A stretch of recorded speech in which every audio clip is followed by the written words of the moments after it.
Fir'aun betul-betul tidak terima dengan keputusan istrinya. Ia mengikat kedua tangan dan kaki Asia pada 4 buah tiang. Tubuhnya dipaksa menatap sengatan matahari.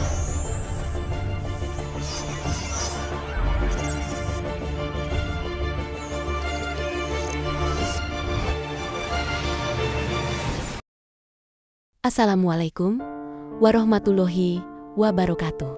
Halo sahabat unik, berjumpa kembali bersama Uniko ID. Pada kesempatan kali ini, kita akan mengulas secara singkat kisah penuh suri tauladan dari Asiyah binti Muzahim. Tapi sebelum kita mulai, alangkah baiknya jika sahabat tekan dulu tombol like dan subscribe-nya, agar kita lebih semangat lagi untuk terus membuat konten berikutnya. Tidak usah berlama-lama lagi, mari kita simak videonya. Asiyah binti Muzahim adalah seorang wanita yang sangat penting dalam sejarah Islam. Ia dikenal sebagai istri Fir'aun dan ibu angkat Nabi Musa. Asiyah adalah putri dari Muzahim bin Ubaid. Kisah kelahiran Asiyah tidak secara spesifik dijelaskan dalam Al-Quran, namun ia dikenal sebagai wanita yang beriman dan solehah, serta dijanjikan masuk surga oleh Allah Subhanahu wa Ta'ala. Asiyah memainkan peran penting dalam kisah Nabi Musa, yaitu sebagai orang yang menemukan dan merawat bayi Musa yang dihanyutkan ke sungai Nil oleh ibunya. Katakanlah yang benar, meskipun itu sangat pahit. Sabda Rasulullah Shallallahu Alaihi Wasallam ini menjiwai ketegaran Asiyah, istri Fir'aun. Sejak ribuan tahun silam, ketika suaminya yang angkuh itu memaksanya menanggalkan kebenaran. Awal mula kisah, Al-Quran menjelaskan bahwa Allah mengilhamkan ibu Musa agar memasukkan putranya yang masih bayi ke peti, kemudian dihanyutkan ke sungai.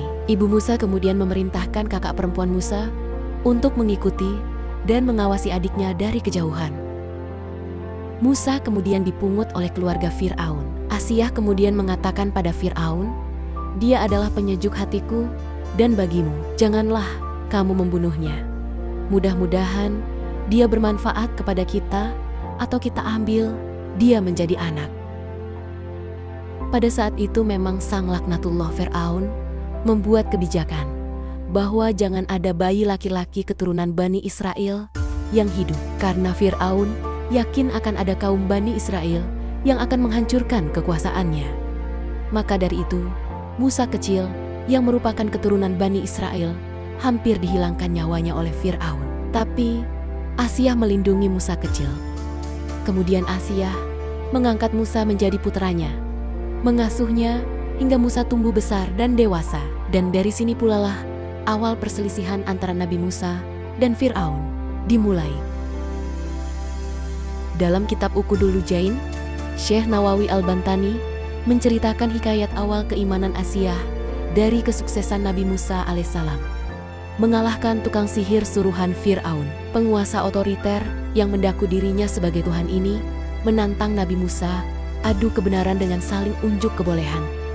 Fir'aun yang sudah terlampau besar kepala menantang Nabi Musa untuk menunjukkan bukti kebenarannya dan membuktikan bahwa ia adalah utusan Allah.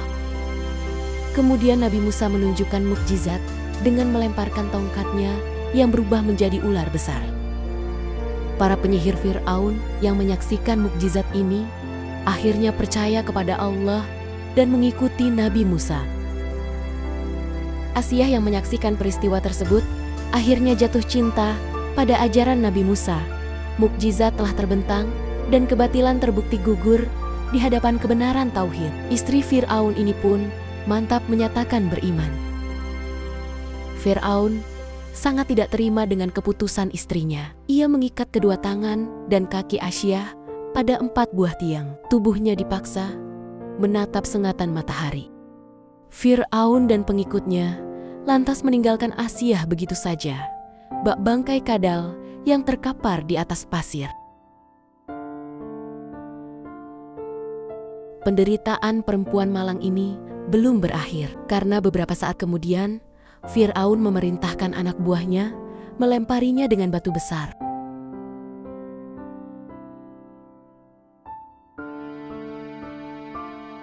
Dalam perih, Asiyah bertutur, "Wahai Tuhanku, dirikanlah rumah untukku di sisimu di dalam surga." Seketika itu, ia melihat sebuah rumah yang terbuat dari marmer putih. Lalu, nyawanya dicabut.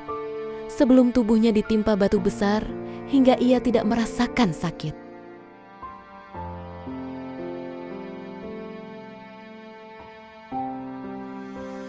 Sungguh laknat perilaku Fir'aun yang tak segan-segan menyiksa, bahkan menghilangkan nyawa siapa saja yang bertentangan dengan dirinya, termasuk istrinya sendiri.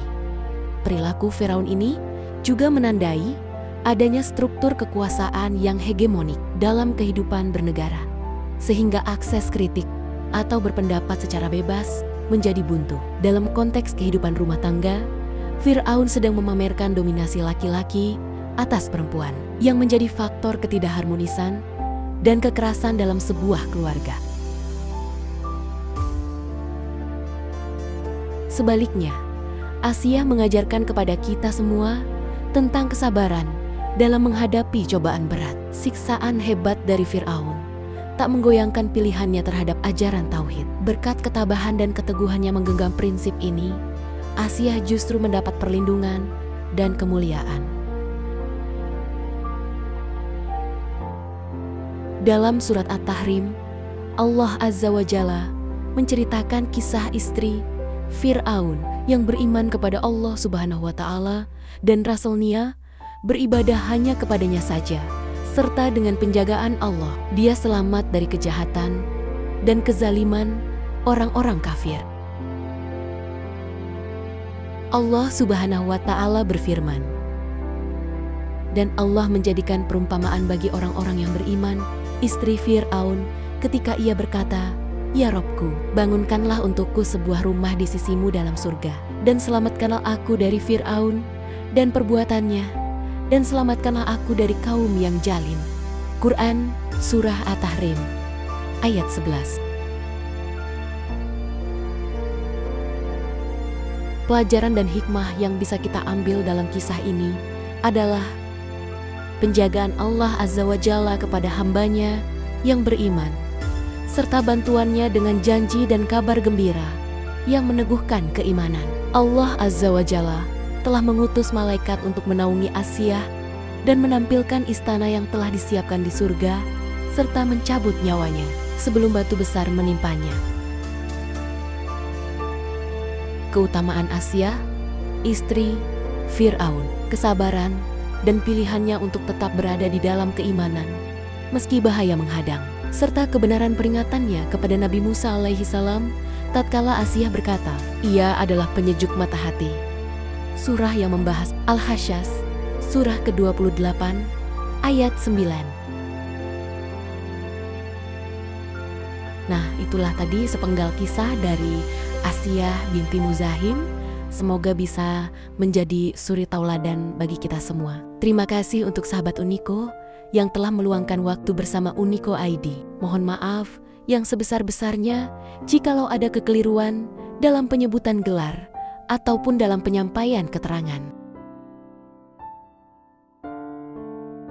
Jika dirasa video ini bermanfaat, jangan lupa untuk like, share, dan subscribe. Insya Allah, kita bertemu lagi di kesempatan berikutnya. Akhirul kalam, Assalamualaikum warahmatullahi wabarakatuh.